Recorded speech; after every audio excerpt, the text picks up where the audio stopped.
Caríssima e caríssimo, seja bem-vinda, seja bem-vindo ao podcast de Galiano a Parolagem.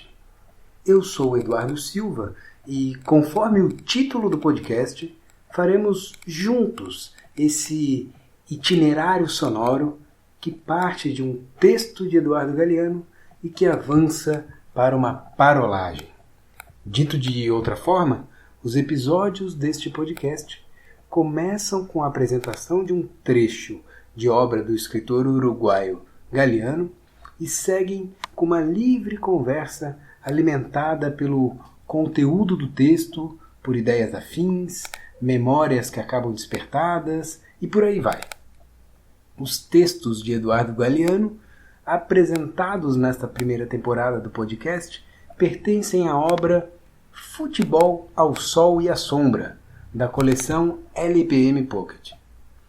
A parolagem, ou seja, a conversa, fica entre mim e o amigo Lenine Silva, um carioca fotógrafo flamenguista que mora em Florianópolis. Bora iniciar essa viagem com vocês, Eduardo Galeano, Futebol ao Sol e à Sombra, capítulo Confissão do Autor.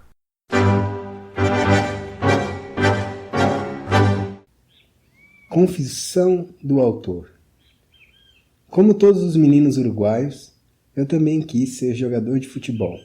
Jogava muito bem, era uma maravilha, mas só de noite, enquanto eu dormia. De dia, era o pior perna de pau que já passou pelos campos do meu país. Como torcedor, também deixava muito a desejar. Juan Alberto Schiaffino e Júlio César Abadi jogavam no Peñarol, no time inimigo.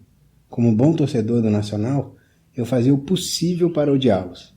Mas Pepe Schiaffino, com suas jogadas magistrais, armava o jogo do seu time como se estivesse lá na torre mais alta do estádio, vendo o campo inteiro, e Pardo Abadi deslizava a bola sobre a linha branca da lateral e corria com botas de 7 léguas, gingando, sem tocar na bola nem nos rivais. Eu não tinha saída a não ser admirá-los.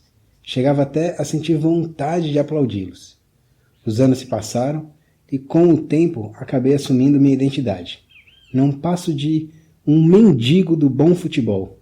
Ando pelo mundo de chapéu na mão e nos estádios suplico: uma linda jogada, pelo amor de Deus! E quando acontece bom futebol, agradeço o milagre, sem me importar com o clube ou o país que o oferece. Muito bem, depois do texto de Eduardo Galeano, como se propõe esse podcast, a gente vai agora de parolagem, de conversa, e para isso eu já faço contato com meu grande amigo Lenine, que fala direto de Florianópolis. Tudo bem, Lenine? Fala, Duda, tudo certo? Como é que tá as coisas por aí? Tudo bem, seguindo o isolamento social, mas que pode ser rompido com essa tecnologia que nos faz agora bater um papo a partir desse texto do Galeano, cara. E aí? O Galeano, ele fala a sua confissão sobre a vontade que ele tinha de ser jogador, mas que lhe faltavam algumas habilidades, perícia na área.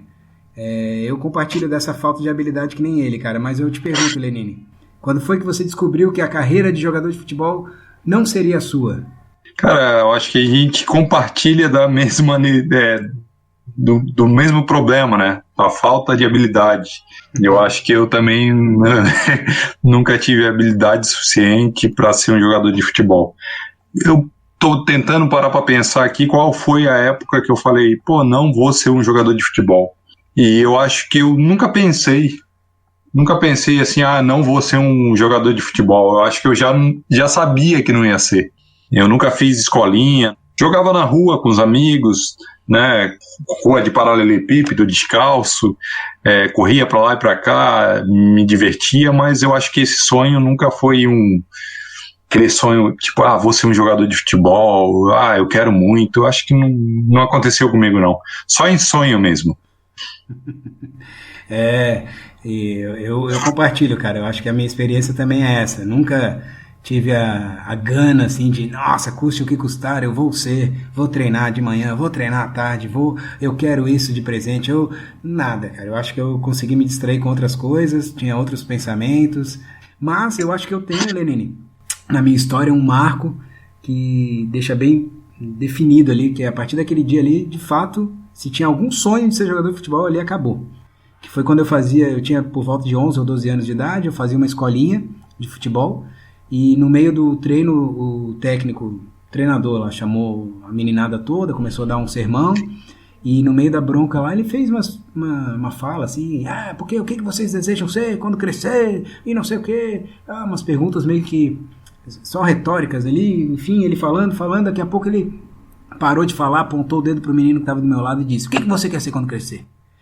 Detalhe, mas enquanto ele fazia esse discurso todo, quando ele fez a pergunta, o que você quer ser quando crescer? Eu fiquei pensando, cara, nossa, acho que eu vou ser professor, vou ser arquiteto. Na época eu não sei porque eu pensei em ser arquiteto um dia.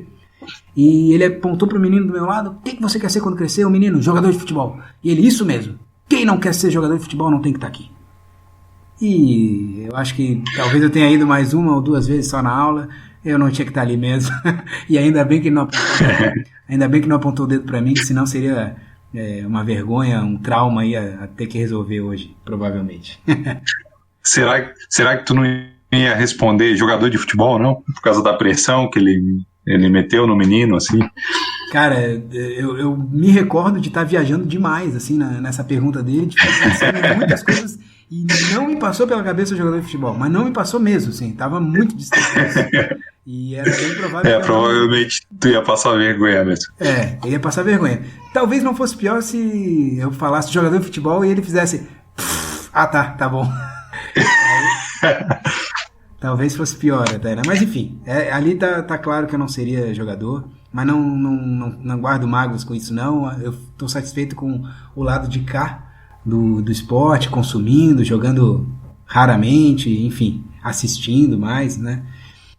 O Eduardo Galeano, ele utiliza no texto dele uma expressão que ele se autodeclarava mendigo do futebol, alguém que mendiga por espetáculos, que fica esperando, solicitando boas partidas, bons shows, bons espetáculos. E você, Lenine? Você tem esse anseio por boas partidas ou o que lhe interessa é o resultado do seu time? Não, eu anseio por isso também, cara. Eu não lembro, vou ser bem sincero, assim, eu não lembro de um bom jogo de futebol. Eu não lembro quando foi. Apesar de meu time estar muito bem, e aí ele estando muito bem, ele derruba alguns adversários, às vezes até com uma certa facilidade, mas derrubar o adversário com facilidade não quer dizer que seja bom futebol, né? Então faz tempo, e com certeza eu tenho uma ânsia gigantesca para ver um bom espetáculo, que faz tempo que eu não vejo. Embora, falando em futebol de qualidade, o teu time, né, vamos deixar bem claro aqui, o Flamengo, atual campeão sul-americano, atual vice-campeão mundial, vamos deixar bem claro, ele tem conseguido os resultados com um futebol de propriedade, né? Então, talvez no seu caso como flamenguista fica um pouco mais fácil assim, de torcer pelo resultado e ao mesmo tempo se deliciar com boas partidas, com bom desempenho da equipe, né? Sim. O enfrentamento que deixa um pouco a desejar, né? Às vezes tu tem um time bem montado, que é o caso do meu ultimamente, mas o do outro lado lá não é tão bem montado, não tá lutando pela vitória, às vezes tá mais se defendendo do que atacando, não propõe um jogo, né? Então é mais difícil, né? É muito de um lado só, né?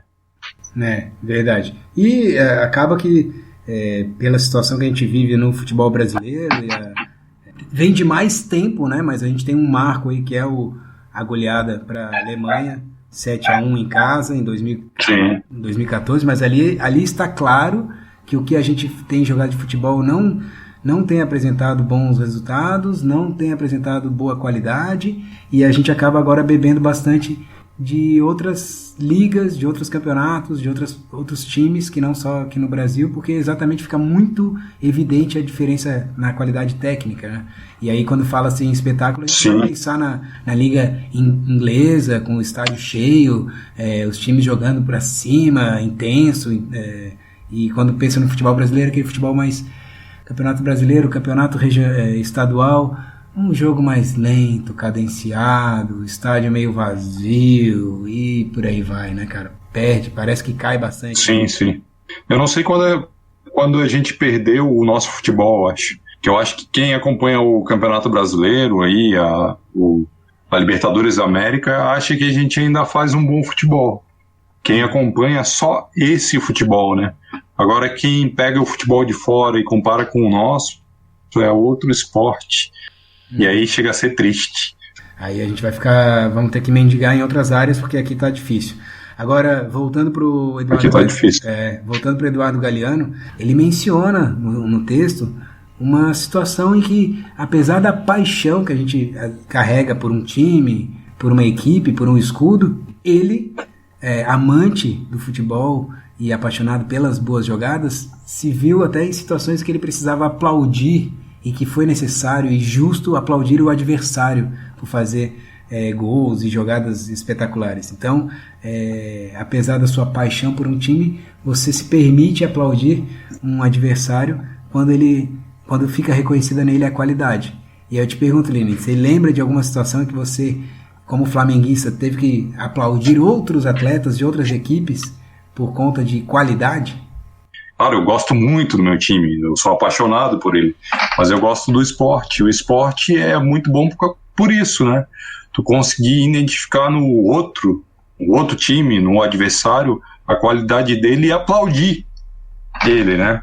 Então, sim, tem muitos atletas, inúmeros atletas de outros times que eu gosto muito por fazer um futebol que é muito bonito, que eu gosto de ver. E isso daí é muito legal. Por exemplo, digam nomes aí. Nomes, o Alex do Cruzeiro, né? Cabeção, que era do Palmeiras. Que sempre jogou Cabeção, que era do Palmeiras, né? O Túlio Maravilha, né? Na época de Botafogo, que apesar de eu não achar ele um gênio da bola, era um cara que estava sempre muito bem posicionado, fazia muito gol, né? Tinha um cheiro do gol, aquele jogador que tem cheiro do gol. Claro que a gente fica com muita raiva quando ele vai lá e faz um gol, ou joga muito bem contra o nosso time, mas quem admira o futebol sabe reconhecer. Você lembra do Edmundo no Vasco? Sim, jogou muito. O cara fez lá 29 gols no Campeonato Brasileiro. Tu vê o Edmundo jogando era demais, né, cara? Aquele período ali era ótimo. Era o animal. Era animal. Quem não torcia por Edmundo, claro, o adversário nunca torce, mas não dava para tirar os méritos do atleta torcendo por um bom futebol. Eu acho que é fácil de entrar nessa mesmo, principalmente quando a gente gosta do esporte, do espetáculo, né? Hoje, falando assim, de grandes jogadores, se você pensar no Lionel Messi, ele é argentino, então a gente vai torcer contra ele. Cara, eu não consigo torcer contra aquele cara. Ele tá jogando, seja na Argentina, pela seleção, seja qualquer... Bom, no caso dele, o Barcelona. Cara, eu torço por ele, não é nem pelo time, eu torço por ele. Assim, impressionante, o cara joga muito, né? Sim. Esse negócio de não ser do seu país, ser um atleta de outro país, o futebol acaba com isso, né? Eu acho que quando você admira o esporte, não importa se o cara é um jogador da Jamaica, ou se ele é argentino, ou se ele é do Japão, se ele for bom no que ele faz e tu admirar o jogo dele, você vai torcer por ele e pronto. Rompe as fronteiras, né, cara? Não é à toa que o Pelé chegou a parar a guerra, né, cara? Exato, essa é uma história boa também, quem sabe a gente um dia passar por ela. Lerine, é o seguinte, cara, acho que dessas primeiras confissões do Eduardo Galeano, a gente pode ir encerrando a parolagem, a gente está no limite do nosso tempo aqui, nos acréscimos, temos mais episódios aí pela frente, mais conversa e mais temas para tratar, beleza? É isso aí, beleza, foi muito bom. Isso, vamos mendigar agora esse espetáculo em outras áreas, já que Em época de isolamento social, a gente ou parte para o YouTube para assistir partidas antigas, ou então vai para o videogame, né, Lenine? Tem que ser, né? Tem que ser no videogame ultimamente. Beleza, então, Lenine. Ficamos por aqui, de Galeano, e agora, até essa parolagem, a gente se vê no próximo episódio. Preview.